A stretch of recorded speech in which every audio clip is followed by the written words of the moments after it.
Good evening, everybody. Welcome back to Spirits and Ghost Stories. I'm your host, Thomas Aarons. And I'm Curly Bird. Week 1 of season 2. We did it. We've made it past a year. It's been a really cool thing. And I know we've been a little bumpy and stuff, and it's so crazy because when we launched this plane, it was glorious, and we flew all the way through February, March, and April without a problem. And it was like June and July that really messed us up. It really did. But I want to thank everybody so much for the 1 year anniversary going over so well with Seth and Matt Caslin. Thank you guys, Seth Garland, Matt Caslin. Thank you so much for coming on the show. Carly, thank you for I don't know, abstaining from being on the podcast, I guess, for it. But you guys really love those episodes, and thank you so much. It was a lot of fun. It was not spooky as much as just like a good time. But you guys liked it a lot. So thank you so much. I really appreciate it. Because it was funny. It went back to our roots of everything being hilarious. Because you remember when we first started our podcast almost exactly a year ago. And we thought that our podcast was going to be us getting smashed every single week, reading spooky stories. And what it ended up being was something a little bit different. And just as fun, but it kind of brought us back to, hey, let's actually get drunk and try to read and just laugh at each other and tell each other jokes and record the whole session and see if other people have a good time too. 100%. And it really paid off. And thank you so much. I really appreciate it. And we made it. And guys, don't worry. I know we've been a little rocky right now, but that's fine. The reason we've been doing this is we're pre-recording. I promise you this. From now through Halloween, we will have an episode every week. We're not gonna mess up, right, Carly? No, because this is our time of year. This is our time. This is our time. This is ours. I was gonna say life, but yeah. Basically, we love Halloween. We literally plan our whole lives around Halloween. Mm-hmm. Well, I think we'll probably have another special episode if we can fit it in. We're going to have a special episode. We're going to have multiple episodes in October. Don't worry about that. October is going to be really good this year. Yeah. We're going to bring back the multiple camera angles, all this other stuff. This episode here is a palate cleanser just to really set, season 2 up. We're going to be here. We're still going strong. Don't worry about that. I had a new job. We're all in a different place of our lives, but this is still a big part of who we are. And I just really want to thank you so much for everything. And it kind of gets into the day. Carly, what are we drinking tonight? Keeping it simple. Really, tonight, we're keeping it super simple. And I wanted to get in. Did you want some? Yes. We are drinking vodka shots. Tequila shots. Oh, never mind. They're tequila shots. These are Margaritaville shots. And we have a sponsor for next week's episode, which will be really fun, but we'll bring into that later. But yeah, so really simple shots right here. Oh my gosh, yeah. Oh, we're sponsored. That bottle was huge. And we have another cool thing, the hat. The hat. Well, in case you all are watching this YouTube version of our podcast, I would like you to notice the thing on my head. It's a hat. I have a friend this is like who Blue's made Clues. this. What's on my head? Oh, actually, you can't really see it very well. Let me hold it up to the camera. It says... It actually shows up real well. Saddle Up Buttercup. And it is actually made by a friend that used to do 4-H with me. She posted it on Facebook. She got into wood burning, but on leather instead.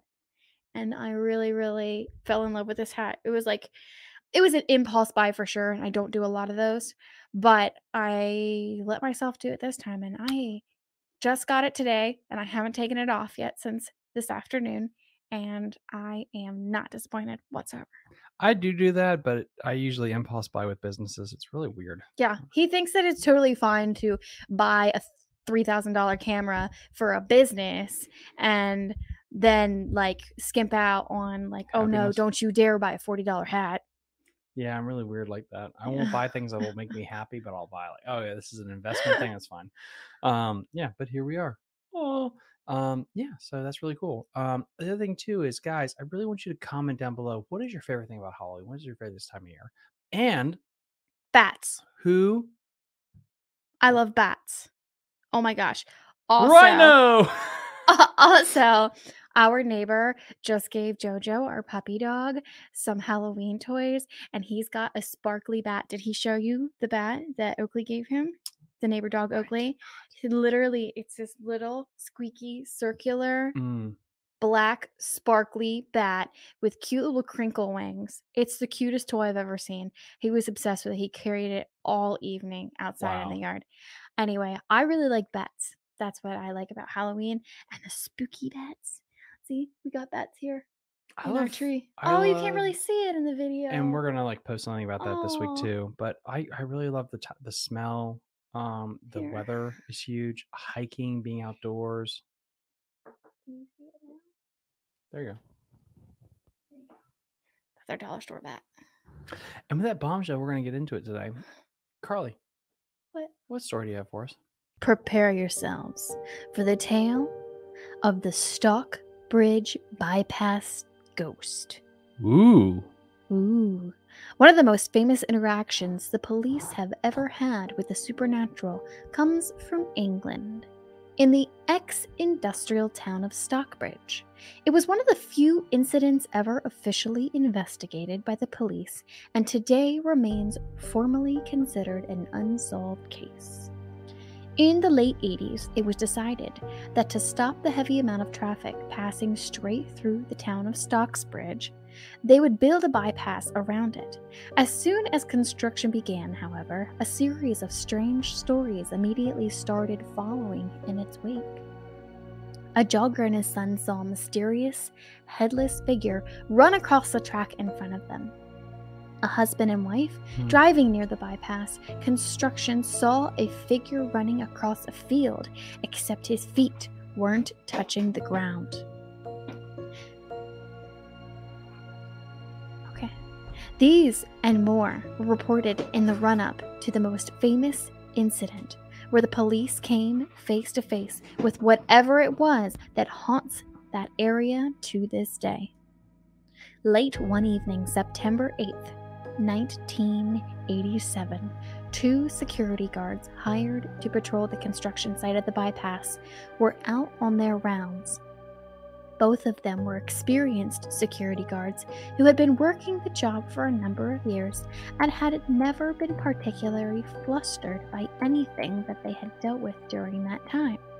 They'd worked together before as well, each knowing the other man relatively well. That night, though, they saw something that would change their perspective of the area. During the end of their patrol, they spotted something strange. A group of children playing underneath one of the electricity pylons. I don't know what that means. Near the construction site. I'm just imagining like this big pole or something. It was after midnight on a cold, damp night, and no parent would let their child out, yet a whole group of them were playing like it was the most normal thing in the world. The children were also nowhere near any of the houses of the town, which were over a mile away, and they also seemed to be in costumes or clothing from a long time ago. Whoa. Puzzled, the two guards watched the children play for a little while before deciding the area they were in was too dangerous and they should move them along home. The guards got out of their car and walked down to where the children were, briefly losing sight of them due to the piles of dirt from the construction site. When they reached the area where they saw the children, however, there was no one there. Not only that, but there was also no evidence the children had been there at all. No footprints, no trampled grass, no sounds of them further away. Despite losing sight of them for a moment, the area around the pylon was a flat field with no cover. Even if the children had scattered and run away, the guards would have easily been able to spot them. Spooked, they returned to their car, but didn't think too much of it until the next day, when they spoke to some of the builders who lived near the site. They informed the guards that they had heard children laughing and playing in the dead of night, and they had seen them underneath the pylon too. Around the same time the next night, with the same guards out on patrol driving from the town to under the construction bypass where they thought they saw someone at the construction site, thinking it was perhaps copper thieves trying to take the wiring from the street lamps. They headed down there quickly to confront them. When they got there, they saw what happened. They saw what appeared to be a man dressed in monk's clothes standing near one of the walls. Feeling the same type of shivers they had the night before, they drove up to him and turned their high beams on, hoping to confirm what they were seeing. When they did, they said the light seemed to go right through him, casting no shadow, and then disappeared right in front of them. Panicked and terrified, they drove back to headquarters and phoned their boss, Peter Owens, to come down to the site. He arrived at around 4 in the morning and described entering the room to find 2 large, tough men whom he'd known for years, shaking and pale. One of them was reported weeping openly. They told Owens of what they saw that night and the night before and asked him to help them. Not knowing what else to do, he put in a call to the local police station, which was answered by Chief Ellis, who laughed and suggested it wasn't really a police matter, and perhaps he could use a local priest instead. Maybe. Little did Chief Ellis know, his words would come back to bite him the next day when he got a call from the local parish priest asking him to please come down and remove the 2 large and terrified security guards who were there. They had turned up early in the morning, practically battering down the door, and refused to leave. In addition, they were demanding the priest perform an exorcism on the construction site as they were convinced the place was evil. What? Faced with this, Chief Ellis decided to look into the problem and see if he couldn't get to the bottom of what was going on. Later that same night, he and Special Constable John Beat drove up to the construction site to investigate. Both of them were highly skeptical, but curious enough to see what was going on. They pulled up in roughly the same area the guards had reported seeing the figure the previous night and began to chat about what they knew so far. To their eyes, it was an amusing case of the guards letting their imaginations run away with them. Yeah. Stocksbridge was steeped in old folklore about hauntings and sightings of strange things, and many of these tales were almost certainly known to the guards at the time. There was a famous tale of an old monk who'd abandoned his faith due to becoming disillusioned with the church and had been buried in unconsecrated ground, cursed to wander ever since. It was a great ghost story to be sure, but the fact it had escalated to the point of 2 officers investigating the occurrence was utterly ridiculous to them. The night was warm, and they had rolled the car windows down to let the air circulate as they sat there, watching, but not expecting anything to happen. After a while, though, they noticed something odd about the bridge in front of them. It looked like something was moving on top of it. Wanting to make sure they weren't just seeing things, Ellis hopped out of the car and went to investigate. He climbed up a ladder onto the top of the bridge, uncertain as to whether there actually was anything to the guards' stories. He was quickly proven wrong, though. As it turned out, it was just a loose piece of tarpaulin flapping in the wind. Weighing it down to stop it flapping more, he returned to the car, and he and Beat had a laugh about becoming spooked by a sheet of plastic. It was then that Ellis began to feel, as he describes, someone walking over his grave. The air around him went cold, and a shiver went up his back. Thinking it might just be the wind, he asked to wind up the windows of the car, but as they did, the cold feeling worsened. Suddenly, he felt like there was someone standing right beside him, just outside the car. Quickly turning, he jumped in shock to find someone's torso so close to him, he was almost pressed up against the glass of the window. Holy shit. He describes him being so close, He could clearly see the white V created by the person's clothes over a white undershirt. As soon as he registered what he saw, the figure disappeared Oh my goodness. and immediately reappeared in the same position, but beside John Beat. John yelled in shock and tried to get away from it, but the figure had almost immediately vanished again. Terrified, but wanting to believe it was just someone playing a prank, Ellis jumped out the car, wanting to catch whoever it was they saw, but found no one. There were no footprints in the gravel, no sound of someone running away, and with embankments on both sides of them, they'd be able to see if someone was trying to escape. Ellis described even getting down on his belly to check under the car. There was still no one there. Scared, the two men decided to leave. Ellis got back in the car and tried to start it, but it wouldn't turn over. He tried again and again, getting more and more panicked each time it failed. All the while, that cold feeling kept getting worse. After multiple increasingly panic attempts, he got the car to start, and they decided to leave the area and head down to the central construction area to recover. They pulled up and immediately tried to radio into the police station, but found their radios weren't working. All they were getting was a kind of warbling static. Then there was a loud bang at the back of the car that rocked it as though it had been hit with something. Turning, they didn't see anyone there, but it came again, like someone hitting the car with the handle of a pickaxe or hammer.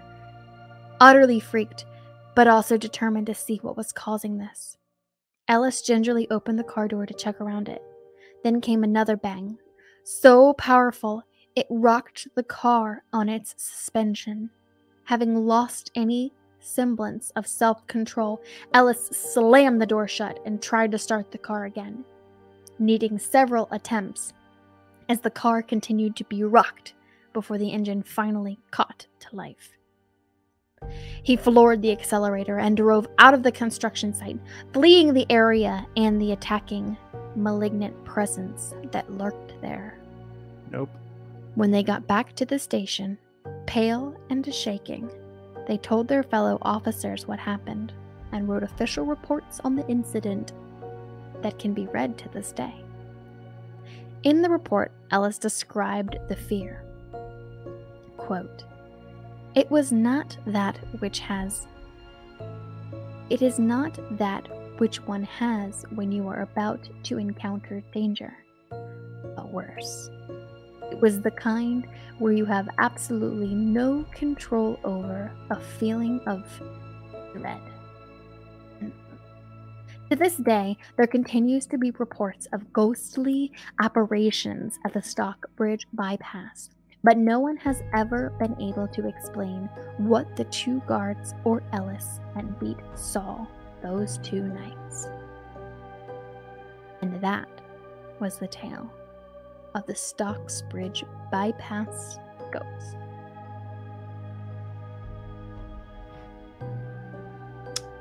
When something hits my car like that, I would shit a brick. Yeah. Like, Yeah. I'm sorry, that was oof. The car is just like continuously like rocking on its suspension, like rock, rock, rock, When rock. you did the and you're bang like trying noise, to like I was like, huh! Yeah. I was like, no, hard no. I was like, nope. I'd pull Something my sidearm. smashed the car so hard it just started like, like you could feel the whole car just rock back and forth on the suspension.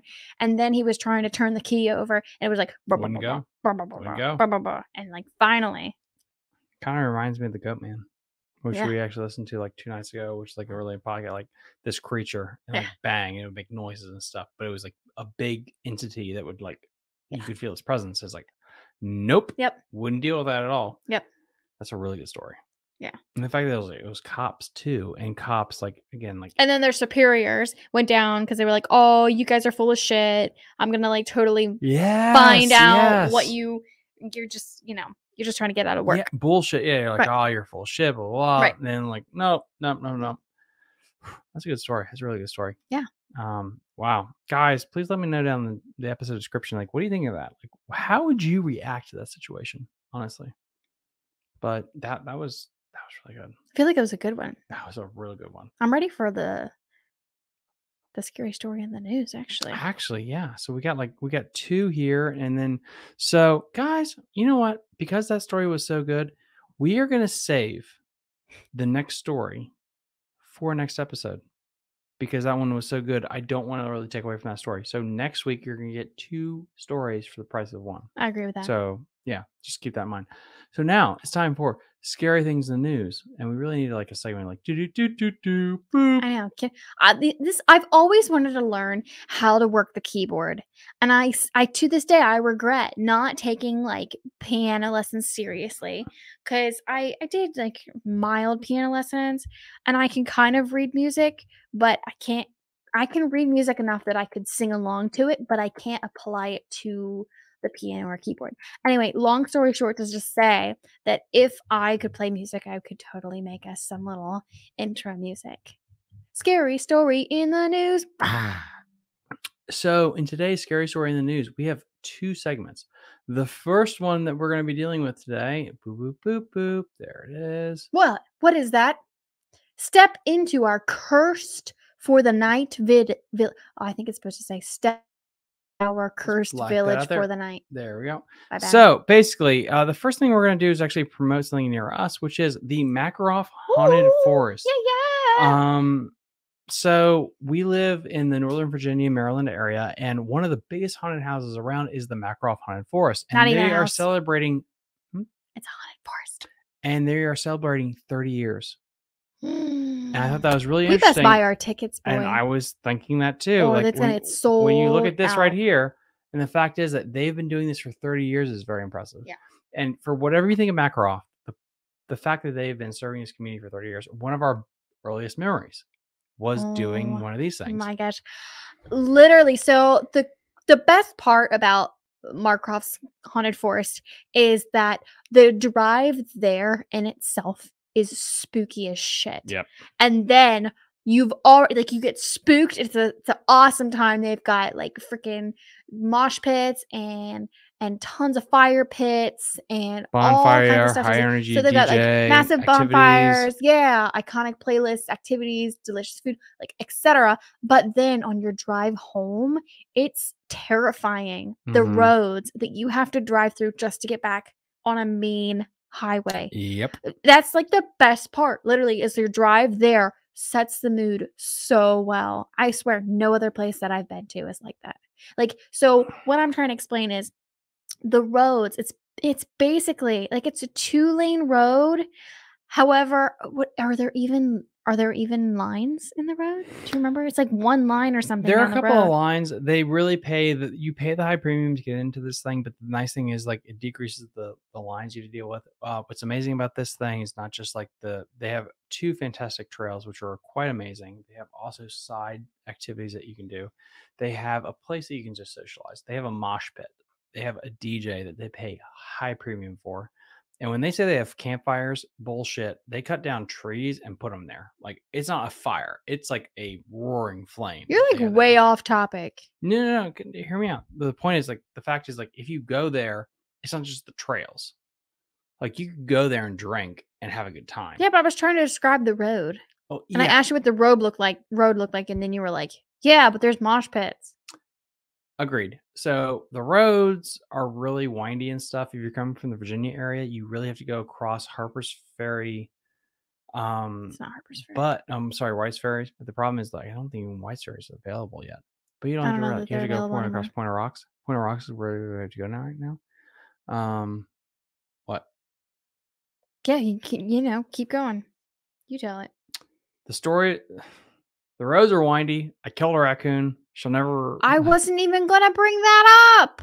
I wasn't even gonna bring up you murdering a raccoon. But now Now we have to tell the story. Tell it. I wasn't going to bring it up, I swear. Because I know how much this hurts your heart. Tell it. All right. So now the suspense is built up for the 3 people listening. Like, what the fuck happened? So these roads, okay, are lined with like these super duper tall trees on both sides, like a solid thick forest on either side. You look deep into the woods, it's blackness out there, okay? The only thing you can see while you're driving down those roads, I'm telling you, the stars don't even get a chance to light up your It's pretty surroundings. dark. The only thing you can see is what's right in front of your headlights, or if you have a car that's coming up in front of you. And when a car comes up in front of you, you basically are blinded for a split second because their their lights are so bright that you can't really see where you're going. Anyway, so we are driving on our way home from Marcroft's haunted forest. And as we're driving down this lane that is obviously abundant with wildlife, we're in Tom's little Toyota Camry thing that is super low to the ground. Probably because its suspension was broken at the time. She comes from 3 generations of car people. Shut up. They actually ran a dealership Shut up. and a automotive body shop. I never did that. It's a lie. So she's full of shit then. So anyway, we're driving down the road. Next thing we see, when we can get close enough to it, our lights pick up this little critter running down the road. So raccoons, he didn't know where the light was coming from. All he knew is to run away from it. And so he was running down the road. And for some reason, this psychopath sitting across the table from me now accelerates the damn car.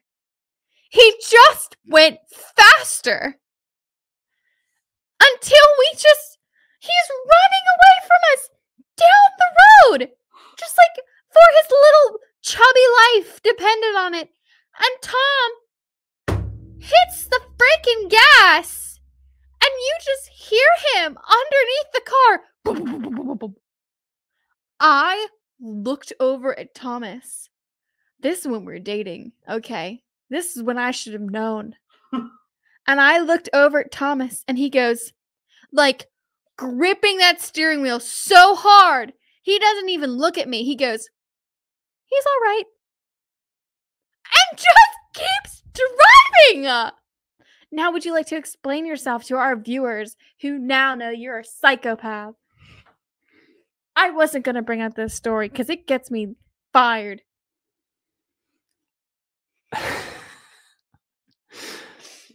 I at least know what Amber Heard went through when she went through her trial. I was scared. You were really beautiful. I was in the passenger seat. I was in a road I didn't know. The headlights weren't working on my Toyota. It was a 19800 one. I think it was. Were you mildly tipsy? I was mildly tipsy, probably. Statute of limitations, I think we're okay. So I was drinking. So yeah. The lights didn't work very well. I thought if I accelerated, I could like scoot past it. Like it was going to go left or right. And if I accelerated, it was going to go past it. And it didn't happen. Usually when I see squirrels on the side of the road, I usually like accelerate and go left or right because then they'll veer off the other way, no problem. Deer are the only thing, like, by the way, you stop for deer because deer want to die. Squirrels don't want to die. You think squirrels want to die? No, deer want to die. Deer will stare at you and then leap at you. Those you stop for. Squirrels you don't stop for because they will just stand there. Or do you accelerate for squirrels too? You can't because squirrels will stay. Squirrels will stay. Stay what? They'll stay in the road. Well, then why would you accelerate for them? You're a squirrel murderer. If you accelerate for a squirrel, they'll leave. Okay. Is that what you thought was going to happen to the raccoon? I thought if I accelerated past it, it would make a decision go left or right. If you stop for a squirrel, the squirrel will just sit there like, I want to go back to what I'm doing. But if you like accelerate and try to go around the squirrel, it's like, okay, I got to make a choice here because this fucker is like, I get out of here. Deer on the other side is like, how do I get in front of you? If you stop for a deer, the deer's like, fine, you're not gonna get. So Thomas apparently studies the behavior of wildlife on the asphalt. I apologize. That raccoon's Life.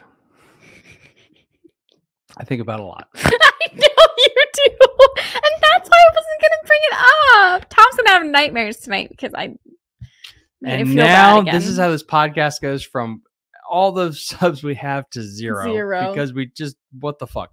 Anyways, that's the first thing, scary things in the news. The next thing that we're going to bring up is actually a scary story. Woo! What a fucking segue. Oh my gosh. This is. Another A whopping shark. 50-foot long megalodon shape detected by the Atlantic Ocean researchers. Hey, everybody. An underwater what scares scanner. You? A ghost. What scares you? A psychopath. A murderous hobo. Oh, what murder? What scares Thomas? A shark in the ocean. Hear about it. A megalodon was spotted. I actually heard this is legit. It is legit. So thank you for your sass. So a whopping 50-foot long megalodon shape detected in the Atlantic Ocean by scanners. An underwater scanner in the Atlantic picked up a 50-foot long monumental ignition glimp of a hope that an infirm megalodon may not be in fact extinct. The Atlantic Shark Institute shared a photo in their Instagram page on Monday where it asked, "Does the Meg exist?" You might ask what that means. And look at this thing. This was on a fish finder. And as you can tell, that looks like a shark. That's pretty fucking big. Pretty big, not gonna lie. An image picked up by the Atlantic scanners, the Atlantic Shark Institute, shape of a photo of a megalodon-shaped behemoth underneath the waves. Wow. The post said, "On a recent shark research trip, we were all amused to see this shape appear on our fish finder in several minutes. Based on the length of the image, we estimate the Meg to be about 50 feet long, weighing over 40 tons. Whoa. That is the size of the megalodon's jaws." Wow. That's so, massive. How do they know it was a shark and not like a whale, though? Because whales are that big. Because of the way the fin is. Because if you do remember the way a whale's tail is, the whale's tail is not up. Right, and they don't have like a fin on their back. Yes, but how does their fin on the back work? Their tail. Their tail? It's lateral. Oh, like this, not like this. It's not like this. And based on that image, for our viewers, I'll do it with my right hand or left hand. And based on that image, look at the tail. Yeah, it's a sideways tail. Do that again. It's a sideways tail. Say shark in sign language. She's a sign language interpreter, by the way, guys. That's her thing. So the point is, to me, like, that's interesting because did you know? And I think everyone does know because everyone that actually follows the show actually has a job. Tommy, did you know that the oceans actually we know less about than we do about Mars or the moon? Like, we don't know anything about them. And the fact is, like, there's so much of it, like, not researched and not known about it. The fact that there is stuff down there, like the giant squid. Mm-hmm. For a long time, we thought it's a rumor. It's a thing of movies, Jack Sparrow, things like that. And all of a sudden we find it and it's like, oh shit, that's real. The idea of a shark this big. Could there be one? I think there could be. Do I think there's a megalodon? Could it be a large great white? 100%. Because the fact is, like, you could be in the water. And again, you guys that follow this podcast have heard the story 1,000 times. The fact that, like, I was like surfing this one time, I saw this big shark that was like underneath the board. The fact was, you didn't feel it. And the fact, like, for that one like split second when I was like there and I turned and I saw this big, you know, probably about 5 to 6 feet long shark come up, almost bump the board and go back down. How easily hidden that thing was in 8 feet of water. It was 8 feet, a swimming pool. That's how I was about that stingray. Yes. That was terrifying. The difference is one could hurt, one couldn't, unless you were Steve Irwin. Stingray could hurt me. Yeah, if you put your tits right over top of it. I was swimming over top of it. If I can find that. I could have stood on top of it by accident. That thing had the wingspan of my arms. That thing was literally like 5 feet long, and it was like resting on the bottom of the ocean. Why are you staring at the screen? It's got the camera. It was resting at the bottom of the ocean, and literally there was only like 3 feet of water, and I was just swimming around it, and I got ready to stand up, and I was kind of like, my little goggles are in the water, just looking around because I was snorkeling. Okay, and then whoosh, right up in front of my face, I saw the whole thing. Took off, and I just screamed so hard. And I grabbed Tom's legs because Tom was right there, like fishing beside me or something. I grabbed Tom's legs and just like held on to him because I was so scared. But you bring up an interesting thought. Do you think it actually exists? A megalodon? Yeah. Say that again. A megalodon? Yes. Yeah. Why? Why do I think a megalodon exists? Because, like you said, we don't know very much about what's in the deep, dark bottom of the ocean. And I think there's a crap ton of species that live down there that cannot exist closer to the surface of the water. And there's things down there that can't exist higher up. And then we can't exist down there. So it's hard to like ever see them or capture them. I feel like I sound like a dummy, but I think you know what I mean. Are you saying that we can't live in the ocean? No, the deepest, darkest depths of the So ocean. we There are can't things that we we've can't live never at the bottom. discovered. We've never seen things down there, and I think the things down there, because they're never captured by humans or like experimented on and shit, I think that they live way longer Mm, than the things up higher on the surface. because we That can't live at the bottom of the ocean. right. There you have it, guys. Carly says we can't live at the bottom of the ocean. Because we can't live at the bottom of the ocean, there's more life down there. Because everybody knows humans are trash and they destroy things. You definitely have that hippie vibe when you have the hat on. Guys, thank you so much. Season 2 in the books. Episode number 1 of Spirits and Ghost Stories is in the books. Thank you so much. We really appreciate it. Please like and subscribe to our Instagram and our Facebook channel. All right. Good night. We love ya. Bye. Bye.